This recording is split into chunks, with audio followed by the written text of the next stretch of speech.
You're listening to the 49 Carats Podcast, a 49ers Goldmine production with Stephanie Sanchez.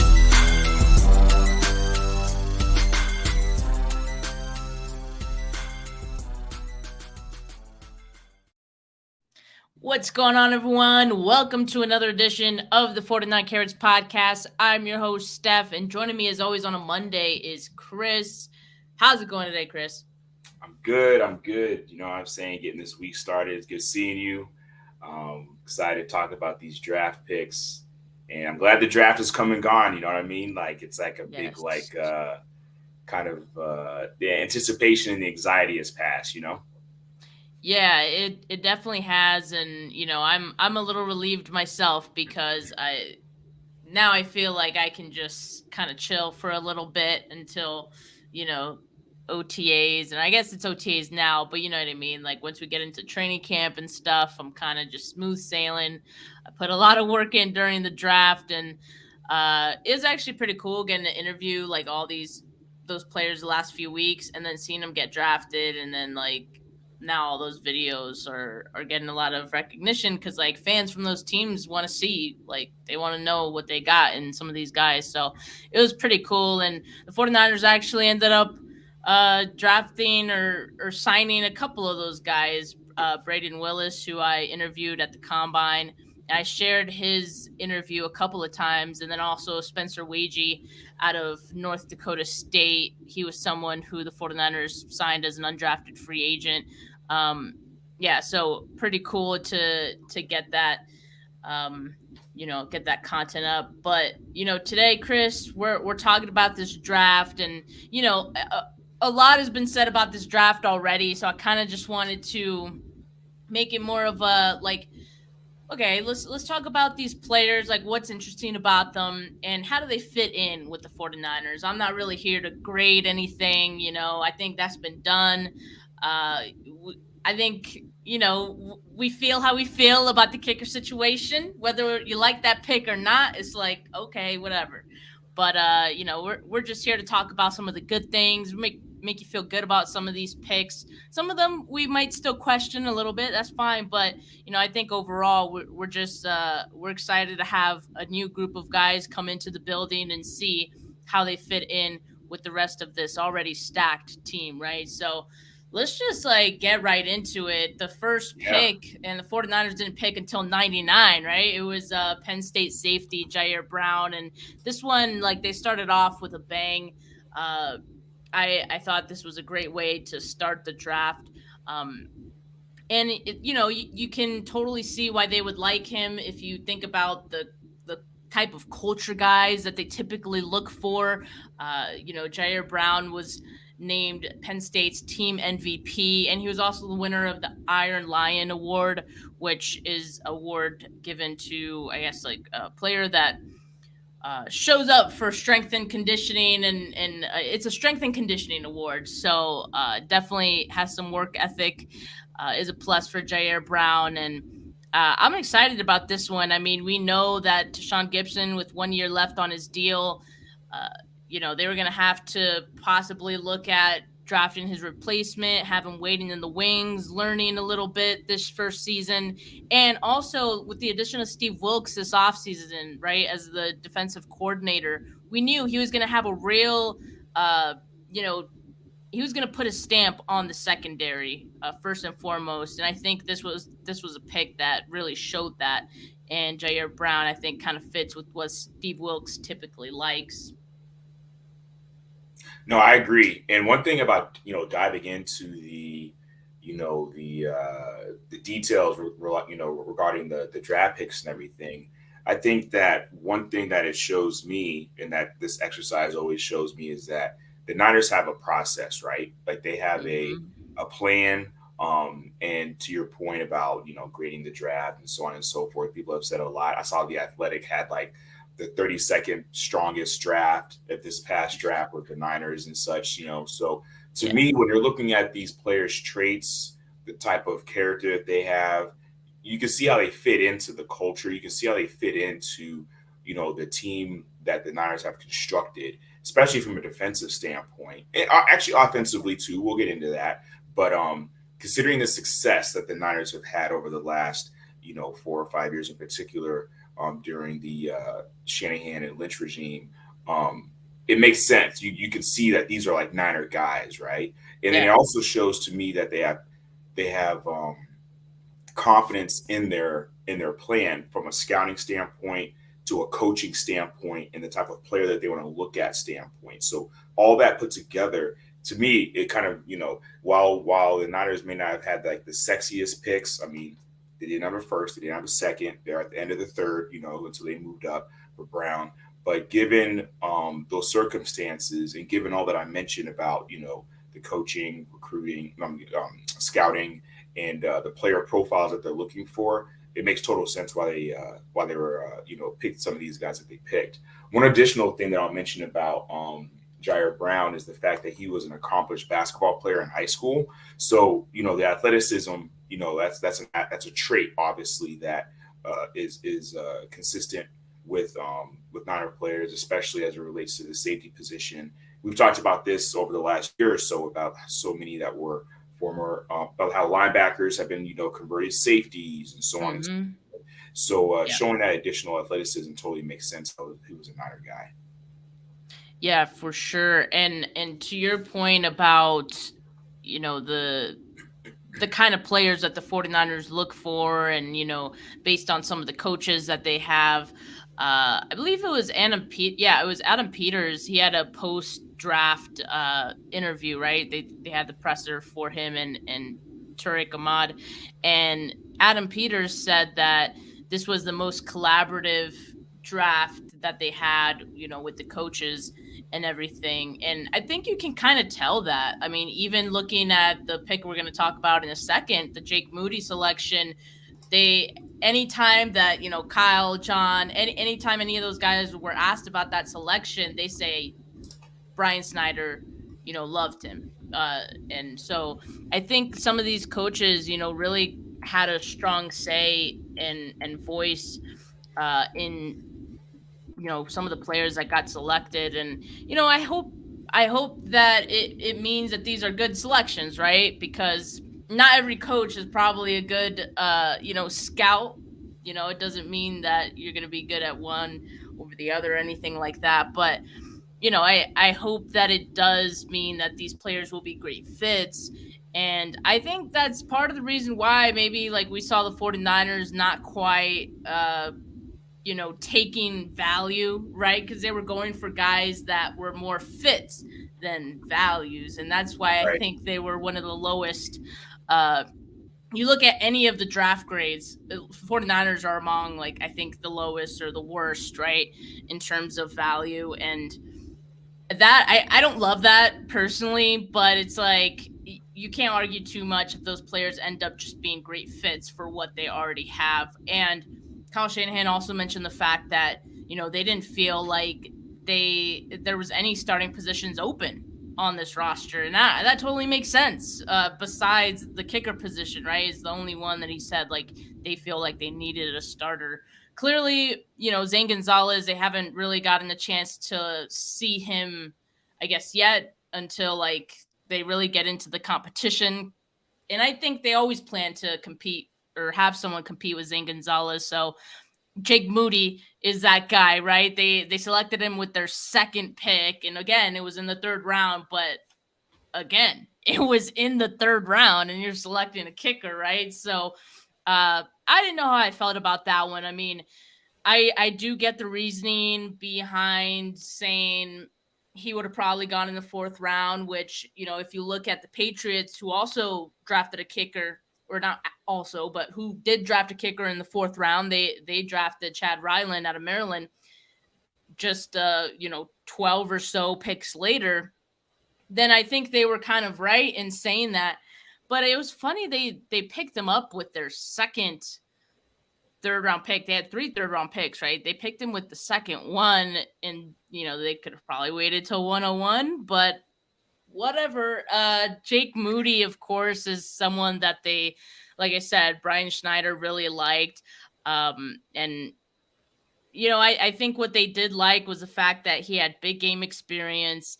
He had all types of weather experience, kicking in Michigan, you deal with snow, rain, sleet, and snow, all of it, right? And definitely Moody had that experience and kicking well in those conditions. So, I could see why they would like him out of all of the other kickers.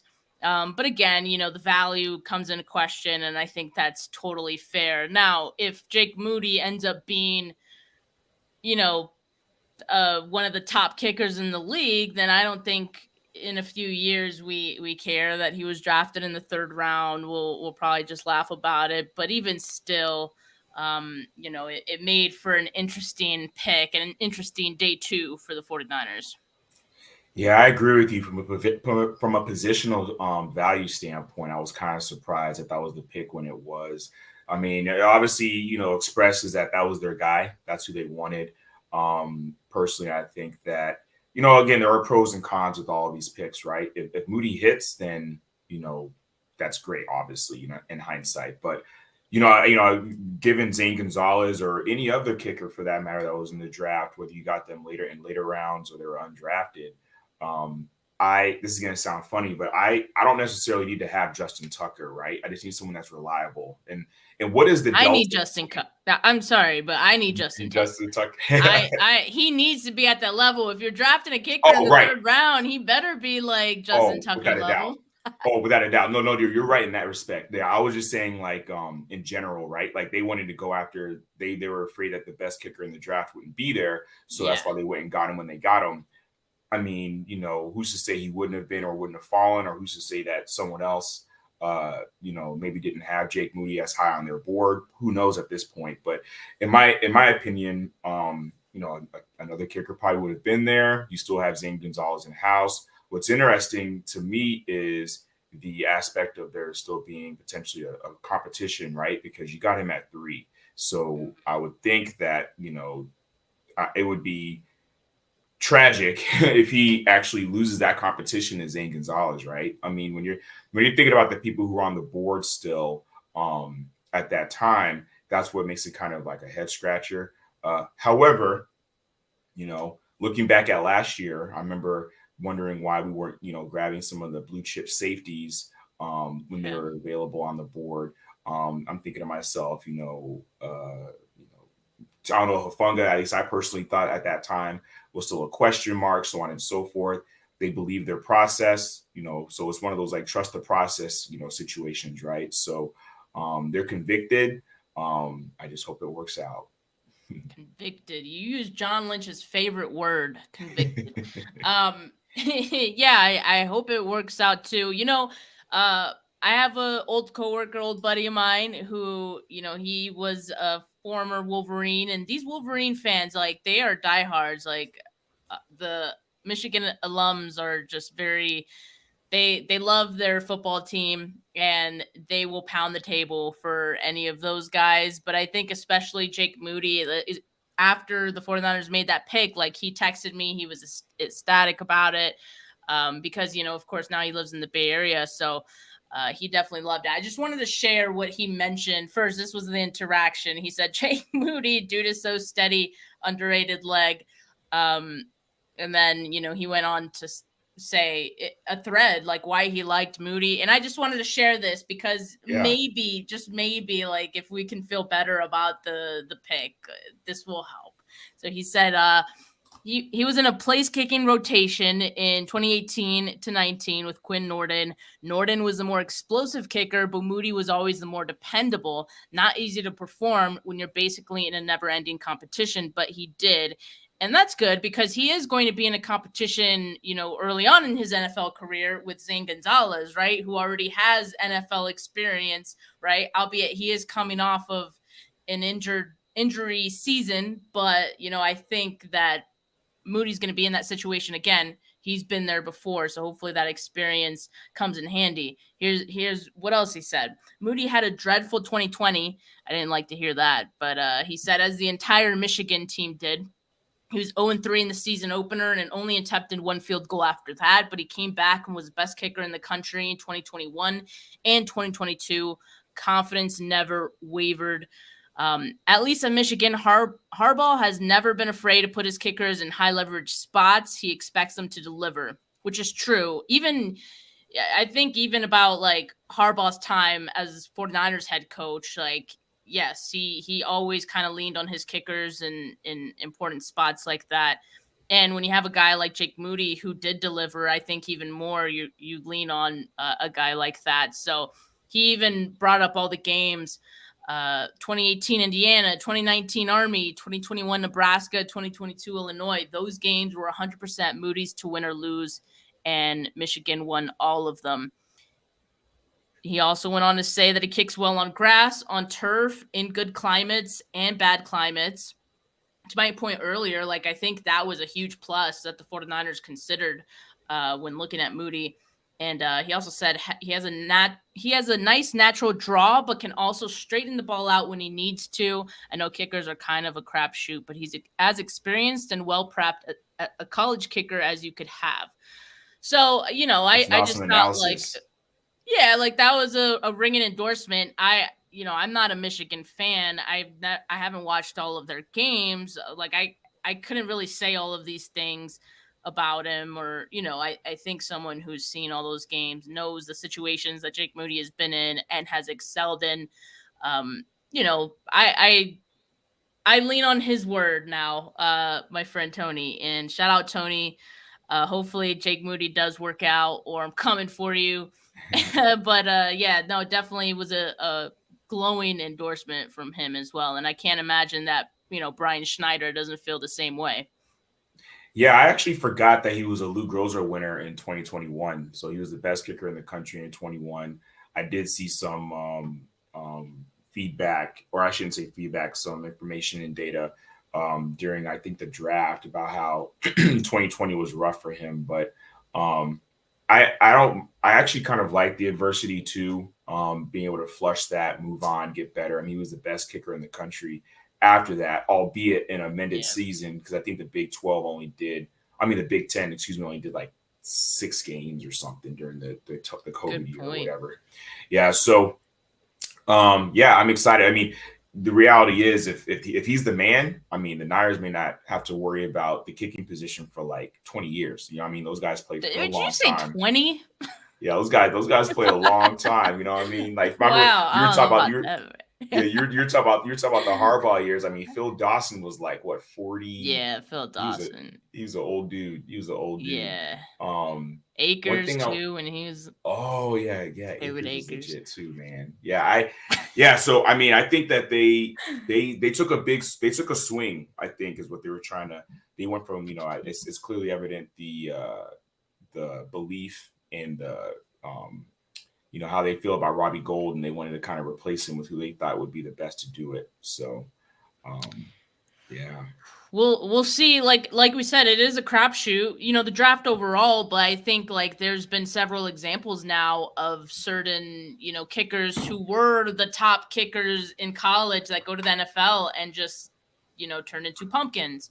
So I think we just got to hope that's not the case with Jake Moody. But, we've already been talking about kickers for 5 minutes now. I think that's our quota for the day.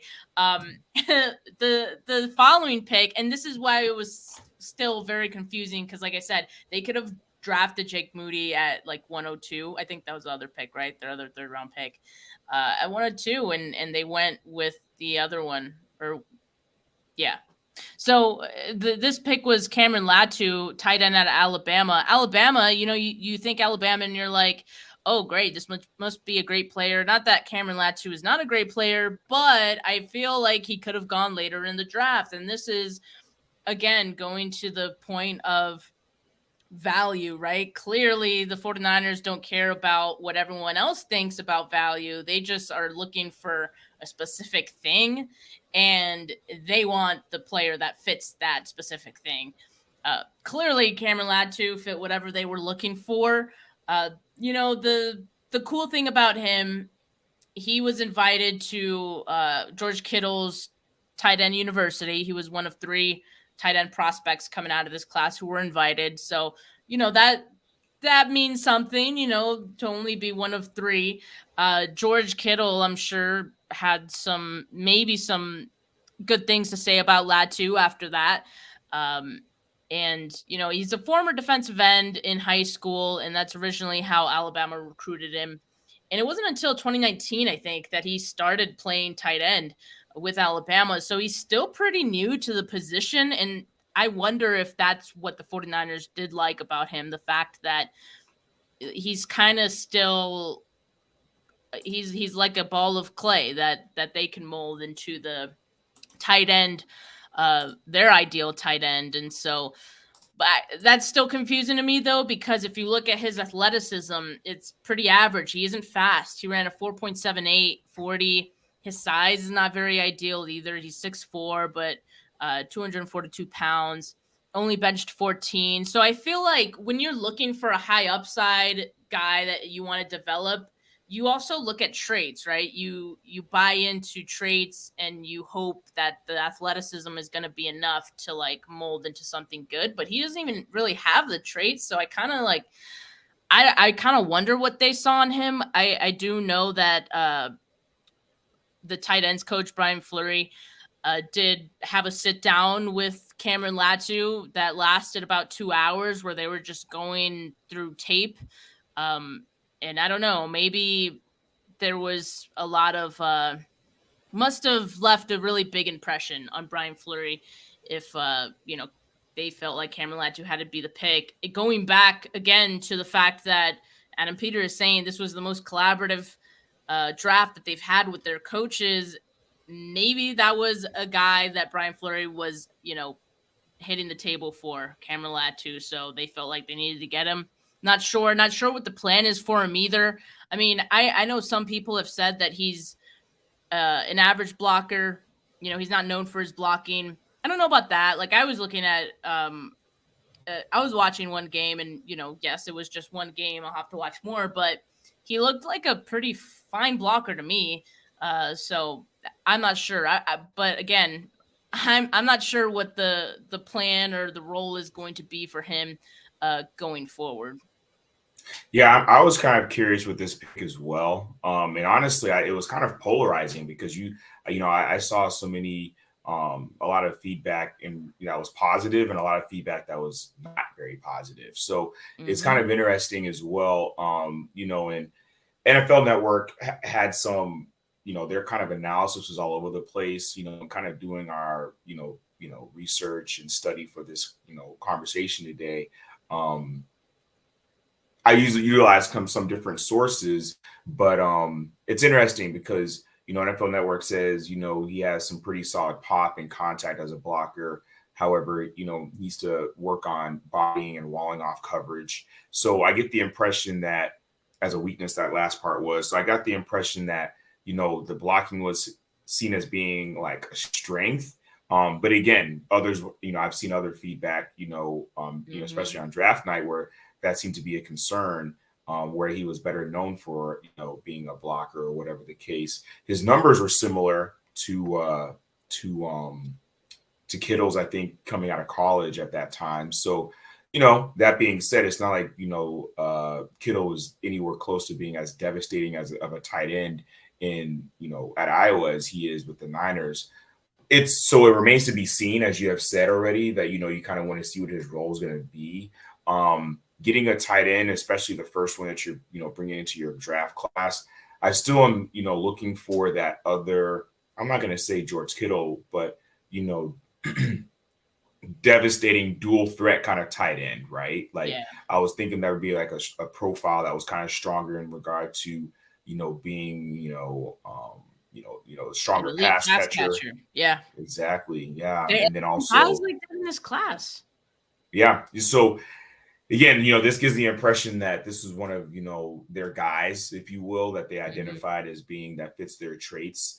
And if he can develop in a way that, again, George Kittle might be an anomaly or a unicorn, but if they could develop him to be a better, a stronger pass catcher, and he's got Kittle that to work alongside him as well, and get polished as a blocker and such, he may be all right. But I wasn't super excited. I'm still looking and hoping and dreaming for those two tight end sets where you have two true threats to go into a pattern, or at least to threaten the defense with the threat of catching the ball and such, as well as the other positions on the field. So we'll see. I will really be closely following Cameron Latu throughout like training camp, and especially in preseason as well.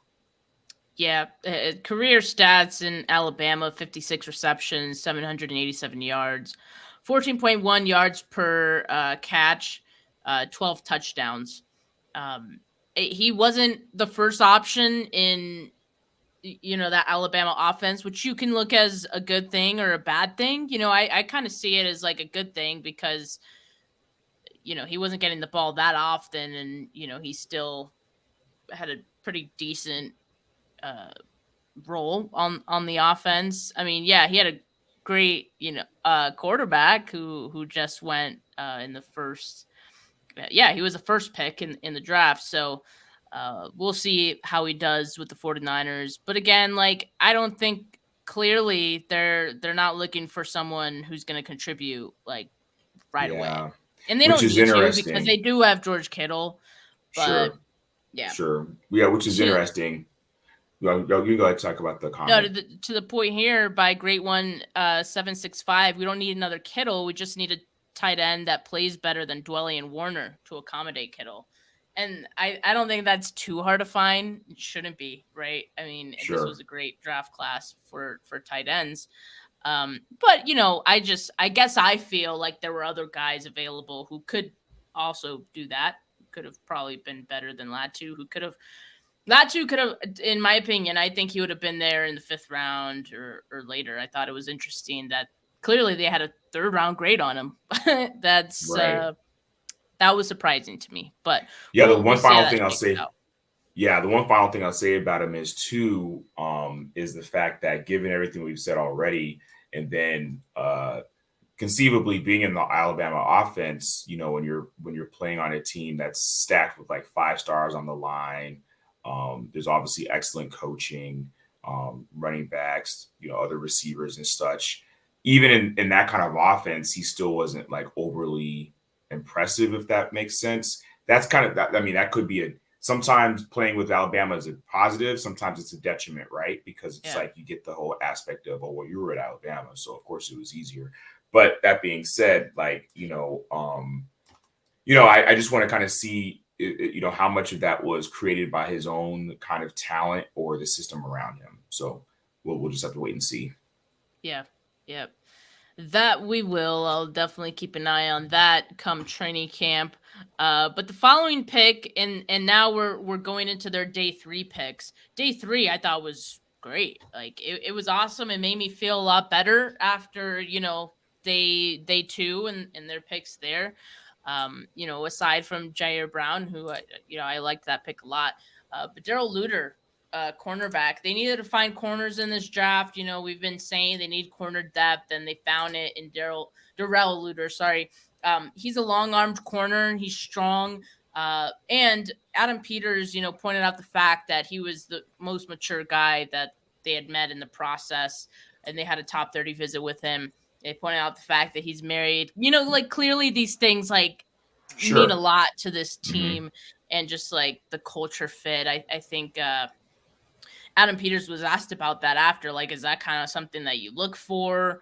If they're married or like, mature. But I mean, he pretty much said, like, in their experience, those guys have, kind of been more, I guess, I forget what his actual answers was, but spoke to the maturity piece. Yeah. Yeah. So clearly left a strong impression on this team. I mean, they also mentioned the fact that at the Senior Bowl, I think we talked about it before, the Senior Bowl is definitely like their hub for finding guys. A lot of the guys that they like end up being, good contributors in the Senior Bowl. You think about when they drafted Debo, I believe they coached Debo in the Senior Bowl. Yeah, they're on coaching staff. Yeah. So I think they hold the Senior Bowl to a pretty like high standard in looking for guys, and so definitely Darrell Luter was someone who stood out to them. in that process and throughout that week. And yeah, I saw it too. Like, he's in his one-on-ones, he's aggressive. He's very disruptive against receivers. And he had a great 2021. He led the team in interceptions, also led the team in pass breakups with 10. He was selected as a Sun Belt Conference Defensive Player of the Year by Pro Football Focus. And he was a 3-sport athlete in high school as well. So I like this pick. I feel like at the very least he should be a special teams contributor, year one. Yeah, I don't disagree. And then he's another guy that, has had multifaceted athleticism, right? So he was a three-sport athlete in high school, football, basketball, and track. In my research, I found about him that, his strength is reading route combinations, which is cool. So basically, he plays the ball well in the air and excels in his zone scheme. So I'm curious as to if that kind of gives some indication as to what Steve Wilkes is looking to deploy primarily from a defensive standpoint. We'll see. I don't know. But that's his strength, is being in the zone scheme and such. He's got some speed on him. He ran a 4.46 at the combine. So this pick was acquired in the Jeff Wilson Jr. trade. So that information I got on Luter was from the Draft Network. I'm wondering if it's kind of like if he's like a Emmanuel Mosley, kind of Manny Mosley kind of that'd be nice. Like image, if you will. 5'11", 189 pounds. Mosley's probably got a little more weight on him than that, but I mean he'll probably put on some weight between now and the season, and definitely over the next year or so. So that's kind of with the vibe that I'm getting with the Luter pick. Yeah, I definitely like that one. I think he's definitely making the 53. He's gonna have some depth, add some depth to this team. Ambry Thomas, watch out, because I was just thinking. I was about to say probably numbered if he doesn't have a stellar camp. But that's a topic for another day.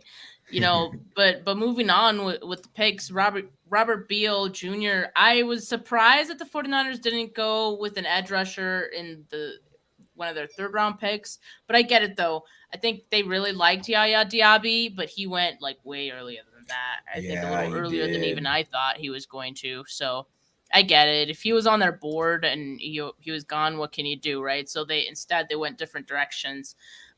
But they got Robert Beal in the 5th round, and I thought this is pretty good value. I mean, John Lynch spoke about the fact that Kirby Smart, really gave a glowing endorsement of Beal to Lynch, and they trust Kirby Smart and what he has to say about his players. He was a part-time player at Georgia, started 10 of the 59 games that he appeared in. So again, just a part-time player, but that's kind of the role that I expect him to have on the 49ers as well. And I think that works for him. He's going to be, I think, a situational pass rusher, and he brings speed, most importantly. 4.47 40, 34 in charms. He had 49 tackles, 10.5 for loss, 9.5 quarterback sacks in his final 2 seasons. So even though he was kind of overshadowed by some of the guys on that Georgia defensive line, I think he's going to end up being, a pretty good rotational piece. No, I agree with you on that. And it's interesting because, I feel like, we've heard in the media as well as the team kind of allude to the fact that they've been looking for that, speed on the other side of the defensive line, similar to what they had in 2019. I'm not sure if Beal was what they had in mind. I know there's a pick later on that we'll probably talk about as well that could also kind of fit that mold. But yeah, so he also has like a 7-foot wingspan, which I didn't know until I was like looking him up, which is crazy. Yep. Yeah, that's insane. But it's interesting. So, I found also he holds against, holds his ground against power, lacks a little bit of awareness as a run defender. And he has some average tackling ability. But I didn't think that Drake Greenlaw was the best tackler coming out, and he's been, refined and polished up and stuff as well. So I think that with the coaching and with the defense, I feel like they have a specific role for him in that regard. It's interesting that he was at Georgia for 5 years. Again, it's counterintuitive, right? I'm all about, people getting their education and so on and so forth. I support that big time. On the same token, sometimes, it's kind of like, well, why were they in school for so long? How come you made it that? Well, was it maybe the COVID year? Oh, good call on that. Good call. Yeah. Good call. You could opt out. That's right. See, there you go. So that's probably what it was. So, but yeah, so I'm excited because of the traits. Really, I try hard to not fall in love with traits. He's got them. You know what I mean? Yeah. And I think that he may be a good player in the wide nine. Yes, absolutely. And he grew up watching Alden Smith. And at Georgia, they watched a lot of Nick Bosa and what he does. So I think if you can model any of your game after either of those guys or both of those guys, I think you're already ahead of the curve. A really funny comment that it was either Adam Peters or John Lynch made about Robert Beal was that he had the highest GTFO grade. And if you know what that acronym means, it's get the fuck out grade. But that's basically a grade that they use to measure, I guess, a guy's get off. And, that's something that Chris Kosarek kind of uses. And so Robert Beal had the highest one in this draft class, which I think, says a lot. Again, we talked about how much this team needs a speed rusher. And I feel like they got one in Robert Beal, and it's kind of hard to argue.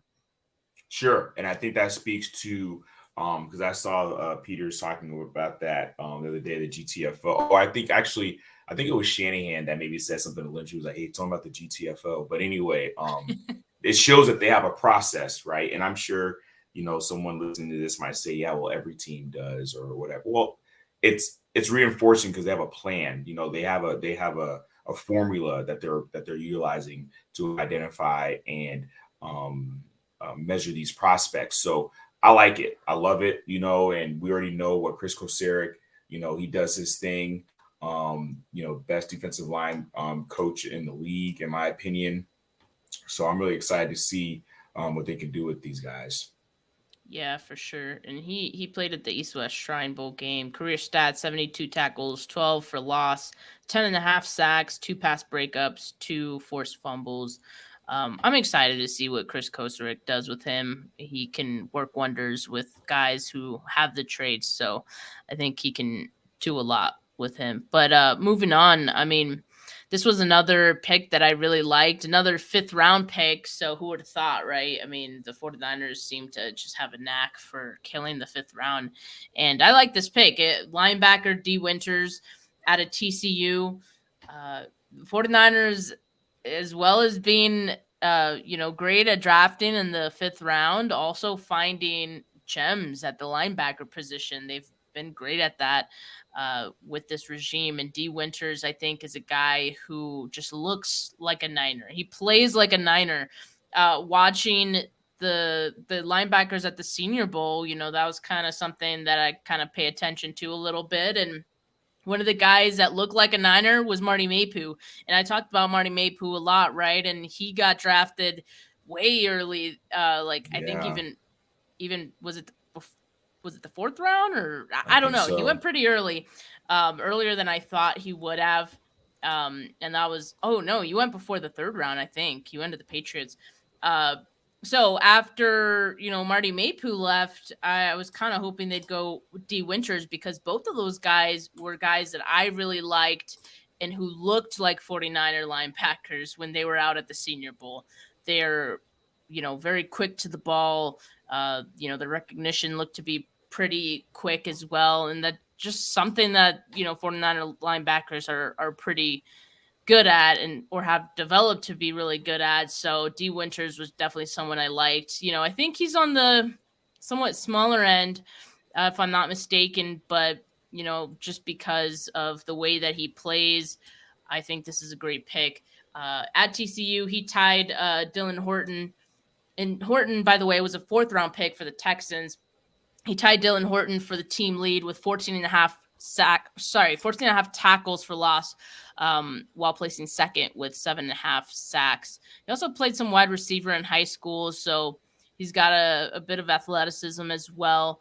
And I'm just excited about how he'll fit into the linebacker room, because with guys like Fred Warner and Greenlaw already in the building, I think he's going to get a pretty fair shot competing against McCrary Ball. I'm excited to see it. I am too, and especially when you kind of dig into the information on him. An explosive, he's known for being an explosive tackler, excellent at contain, has experience at playing inside and outside, so he's got that, just experience in general, being a field general in that regard. 449, so he moves. He kind of makes me think of like Dre Greenlaw when I think about his profile, if you will.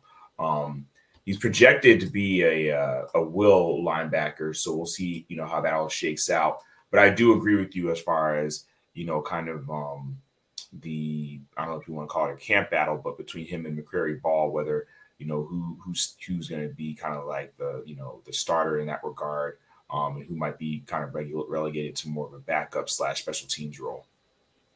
Yeah. If you guys don't know who Emery Hunt is, he's like a draft analyst, works for CBS Sports. This guy, he's one of the best follows if you like NFL draft content.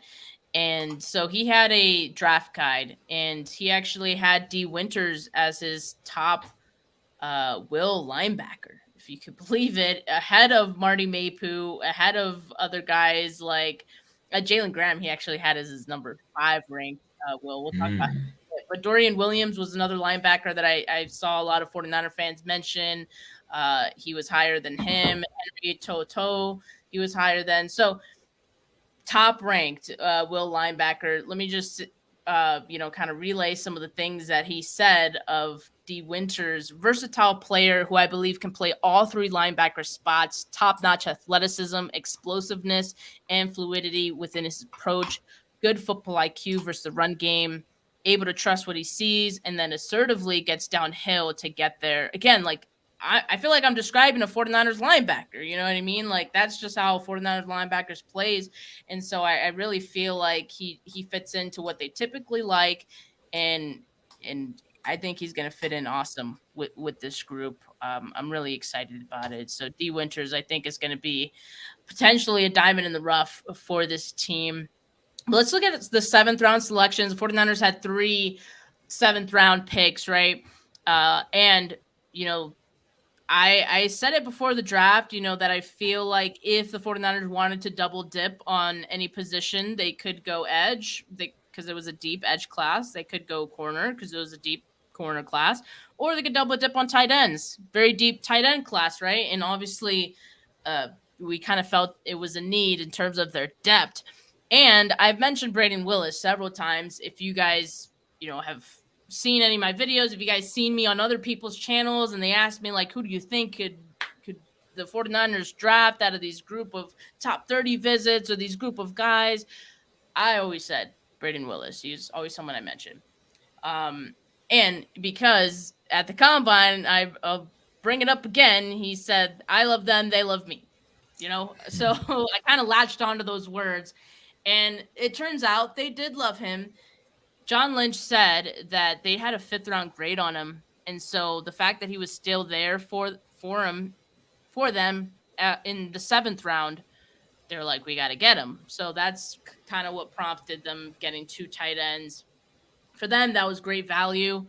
And I think it's great value as well, because I was kind of thinking he'd go in that 5th round range too. So Braden Willis, I'm kind of excited about that one. In 2022, that was his first year as a full-time starter at Oklahoma, and he had 7 touchdowns on 39 receptions. That's a pretty good fraction there. I don't know if you guys are good at fractions or percentages, but that's a pretty favorable number. 7 touchdowns on 39 catches, like that's crazy. And his 7 touchdowns led the team that season. He was also one of 3 recipients of Oklahoma's Don Key Award, which, is to recognize excellence on and off the field. So obviously a guy with great, character. We talk about the culture fit, right? These are kind of the guys that 49ers look for. Um, and I think he's going to fit in really well with what the 49ers do. You can kind of line him up anywhere, H back, inline. He could do a lot of different things, and I'm excited to see what the 49ers do with him. Honestly, I feel like he's a better tight end than Cameron Latu, but I don't know. Maybe I'm missing something with the Latu thing, and maybe I know something the 49ers don't. Who knows? But as of right now, that's my assessment of, the two tight ends that they picked. Yeah, the vibe I'm getting from Braden Willis is potentially like red zone threat, red zone target, chain mover. With those statistics that he has and the success that he's had in that short yardage game, with strong hands and such, like, that's I love that. What George Kittle provides, being able to basically take it to the house on almost any given play, that's amazing, right? But as a tight end, what I want you to be, what my dream tight end is someone that can block, great in pass protection, gives the threat of being a pass catcher. And that I kind of see that in Braden Willis, honestly. He's noted at having run after the catch toughness as well. What was interesting, and this is again, NFL.com's got some interesting analyses in comparison to some of the other sites I like to look at. But they said a high percentage of his catches came with nobody around him in space. Now, I mean, obviously they wrote that for a reason, but I've seen some of his games, and I didn't necessarily agree with that. But then also, again, right? Is that an issue? Was it because he was open? Is it because of the scheme? I don't necessarily see it as a negative.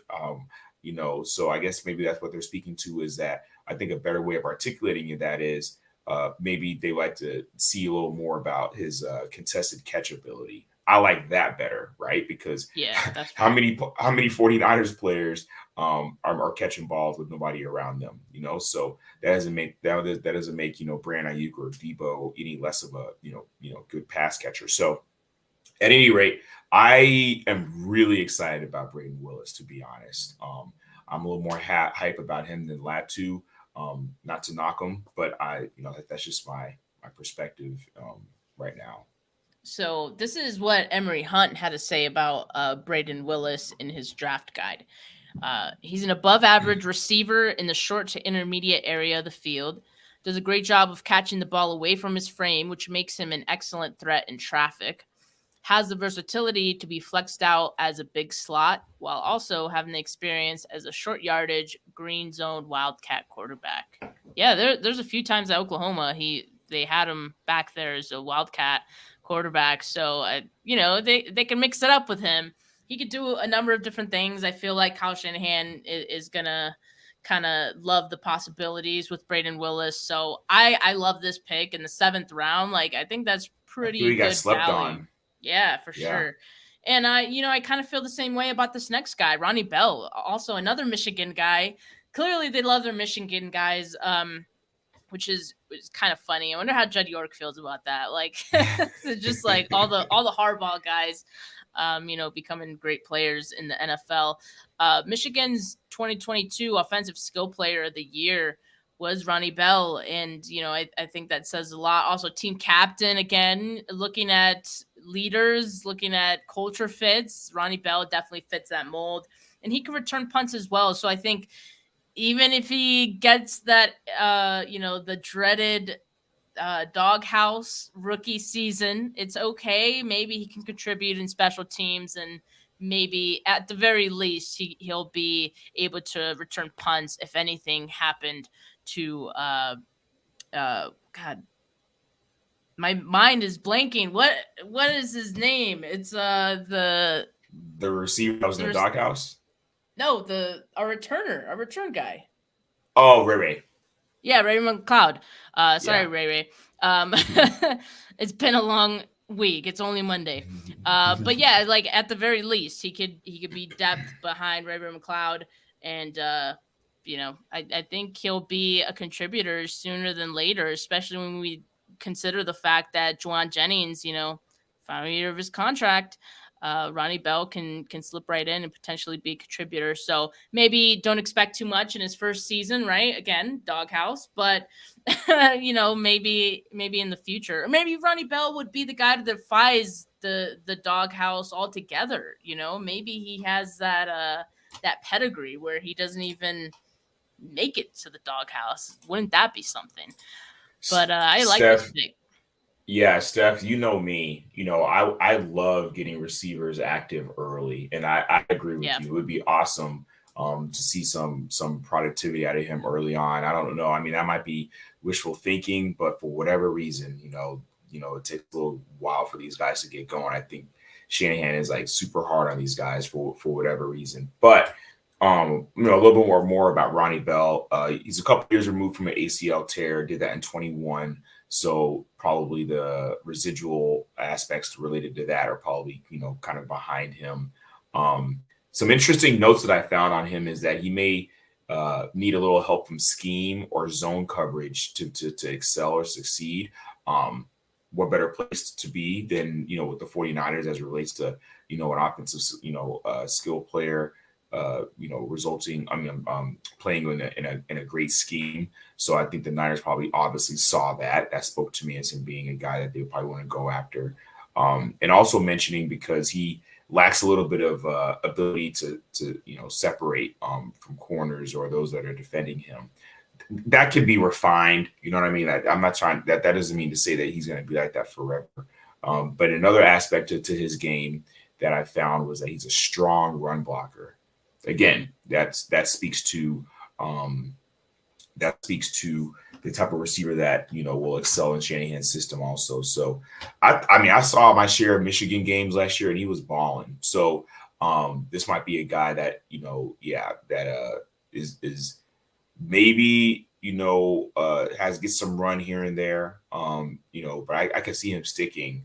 I hope he does because someone else will probably grab him up.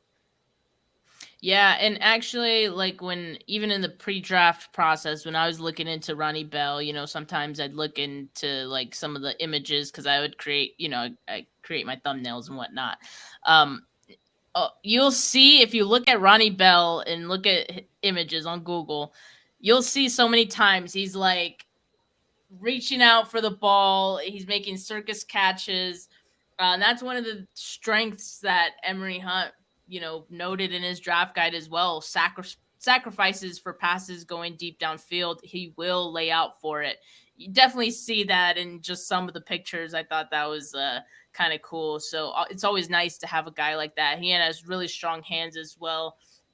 Also, Emory said that he plays well without the ball, able to help spring long runs due to his blocking. So to your point, like it seems like blocking is already, pretty strong skill set of his. And honestly, I feel like that, among other things, but I feel like blocking is probably one of the toughest things to crack, to get out of Kyle Shanahan's doghouse.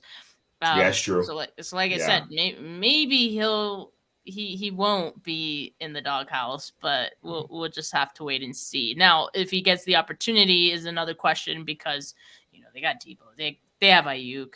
They do like Juwan Jennings. He's still here, right? So, yeah, we'll see. It kind of, the 49ers roster and just how they run kind of reminds me of the Warriors because the Warriors, really good team, and they have like good talent. Like you think about Kuminga, you think about James Wiseman, who they traded earlier this season. Yeah. Like you think about some of the talent they have that they're not really willing to give the time to make mistakes on the field, because they're that good of a team where it's like we can't afford to, even Trey Lance. You could say the same thing about Trey Lance, right? Like we can't afford to like develop you and have you make mistakes to learn. You know what I mean?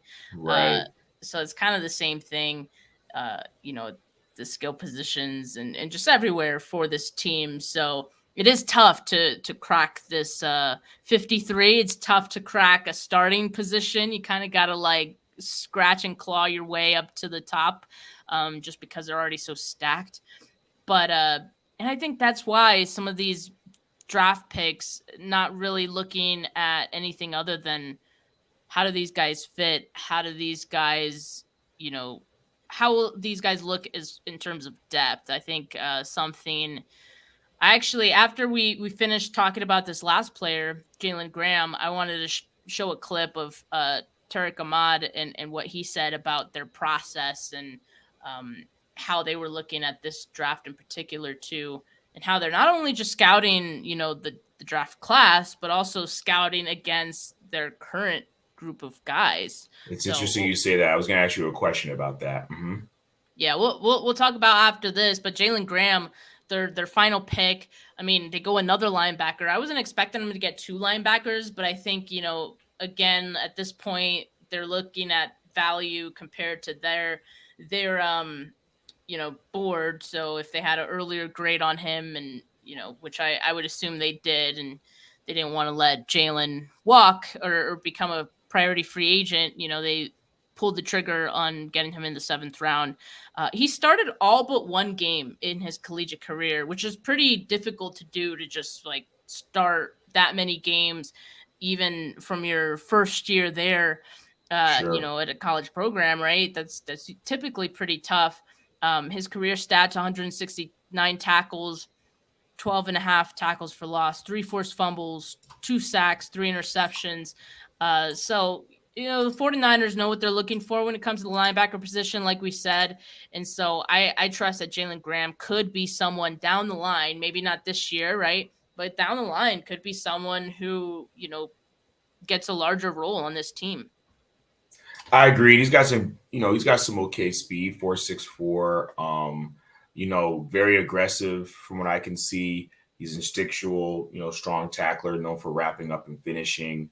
I that's something that, I think the art of tackling is kind of gone by the wayside, if you will, in the NFL and even sometimes in college as well.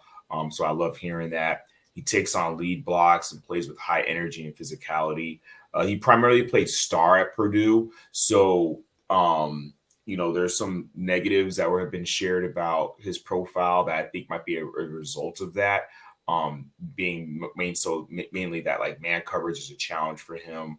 I think that that may be a result of him, having to do a lot in that star role, being in that hybrid safety kind of linebacker role, but in a strict, kind of kind of a 4-3 type,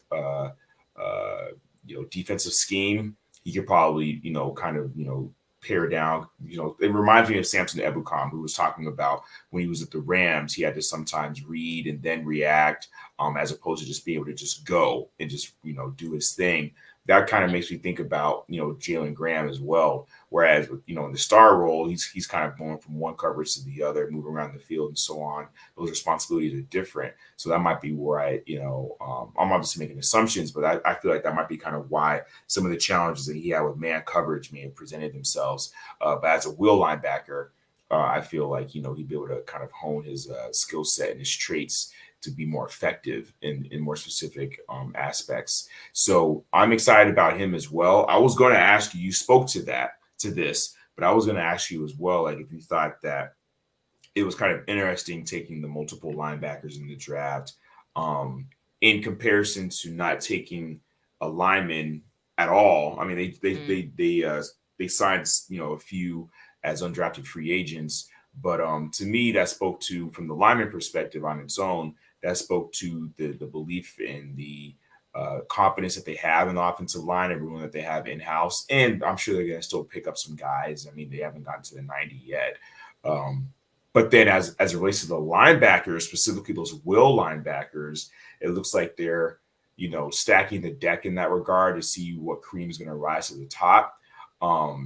As it relates to kind of like the self scouting with McCrary Ball, I was thinking, he was the presumed, if you will, leader in that room, which he still very well may be. I don't know, but it's evident that they're still trying to see if they can get better even than what they already have. Yeah, I mean, yeah, they get kind of greedy with the linebackers, which is not a bad thing. I mean, you think about this regime, they've even had to go as far as trading some linebackers in the past because they looked so good in in training camp or like in the preseason. And they kind of get a little greedy, but they also develop some of these guys into starters, eventual starters. You think about Aziz. He was an undrafted guy, Mm-hmm. and so I think they know that they can develop these guys, and clearly they're looking for something specific. Usually, a guy who has safety linebacker experience, like we've talked about, Mm-hmm. and they kind of go from there. And they feel like if you just have these traits and this experience, we can do something with that, and we could turn you into X kind of player. So they've had success with it. I'm not mad at it at all. I feel like Jalen Graham, maybe if he doesn't shine too much, that's always the risk, that if they look too good in the preseason, you can't stash him in your practice squad. He's going to get swooped, right? So I think in the past, it's why they've had to just kind of trade some guys just so they don't get anything for the player. But, I'm not mad at it. Linebacker as well is a position that they've dealt with injuries with. So to your point, I do think they have clearly a lot of faith in their offensive line, their starting offensive line. Colton McKivitz, I think, is going to be that guy. I mean, John Lynch also mentioned Matt Pryor, who was one of their free agency pickups. They have a lot of faith in him as well. So this is actually a great segue into, Tariq Ahmad's comment, because it went along with what John Lynch said when he was asked, well, why didn't you guys get an offensive lineman? Pretty much because the guys who were in this draft, they didn't feel like they were better than what they currently already have. So here's what Ahmad said. Let me turn it up. We're evaluating everyone through the fall as if we're starting the roster from scratch to get the value exactly correct. But as we talk about the players as we go in the winter and then during the April meetings, we compare them to the guys on our roster and how they would fit in. So initially it doesn't change at all, but then we have to be able to clearly communicate what their exact value is a little bit later in the process. So yeah, pretty much that's their process. First they look at the entire draft class as a whole, they rank them, and then they get to that process where they have to compare their rankings to who they have currently on the roster. So I think in that process is where they decide, oh, maybe we don't go that position here because none of these guys that are available, and the 49ers didn't have a pick until the third round. So you're looking at some of the tackles or other offensive linemen who are available there. Those guys, I guess, kind of understandably aren't, as good as what they had, or that's how they felt, clearly. To that point, Steph, yes, I agree with you. To that point, it also makes me think about the defensive line, right?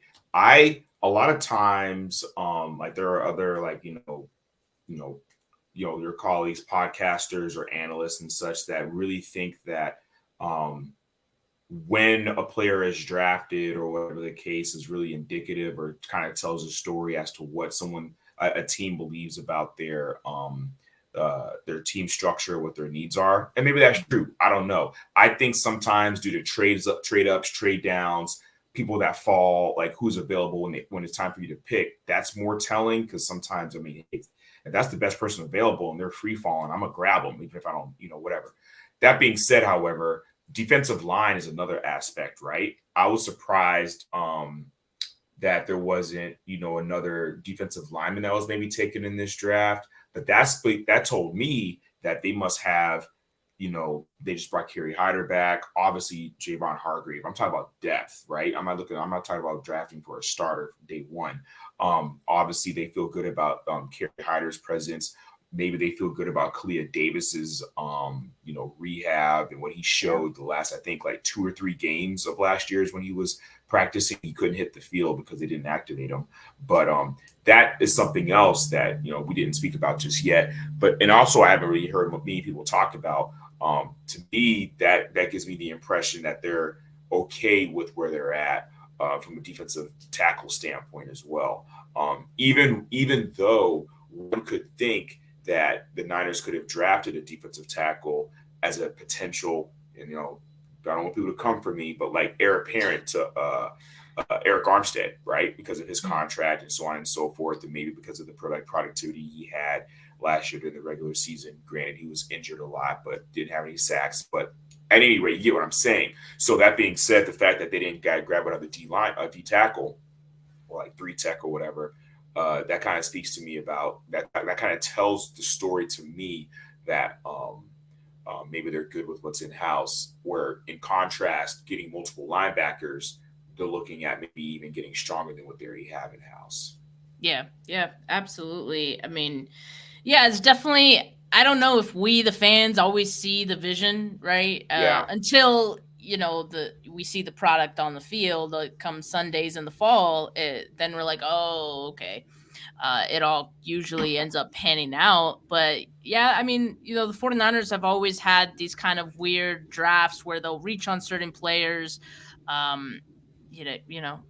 So I don't know how they value certain guys. It seems like their value is not the same as like how, draft sites or, draft analysts typically would look at some of these guys, but it hasn't. Some players haven't really panned out, but others have. So I guess we can't really argue too much with what they've gotten. Oh, and also David here makes a good point. He asks, any chance we sign a veteran free agent edge? I absolutely am not counting anything out at this point. If the 49ers do want to get one of these free agents who are out there, whether it be an interior defensive lineman, whether it be an edge. I do like some of the edge guys that are available. Yannick would be my choice. But, I'm not ruling it out. At this point, none of these guys would count against the compensatory formula. So, you like that aspect. After the draft, you can pick some of these guys up. And at this point, they've just been sitting there as, free agents for over a month now. So now that the price has gone down probably a little bit too, you could probably negotiate some team-friendly deals right now. So I'm not counting it out. The 49ers did free up some space with Christian McCaffrey's restructured deal or whatever they did. So that could be something they want to use going into the season, but it could also be something they can start to use right now if they wanted to. I agree with you. And something that I want to kind of share in regard to the roster construction is this. Like, it's easy to get caught up in, the lack of the big or sexy names that, maybe were not drafted or weren't drafted when some of these picks were made.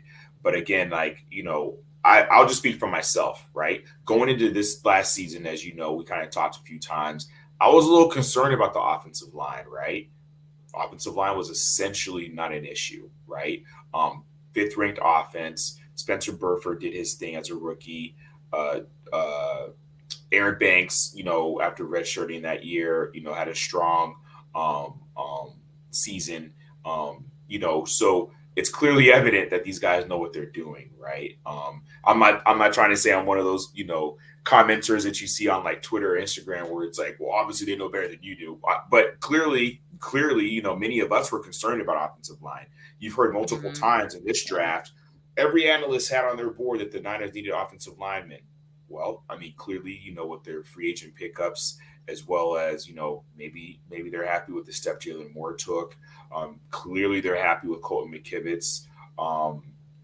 Jake Brendel got re-signed, so they're clearly happy with that decision or whatever. Hate to sound cliche, but trusting the process might be what some of the fan base needs to do right now, because history has shown, right? And I kind of spoke a little while ago as well about the safety position. Many people going into the draft last year was, Hufanga was getting cooked.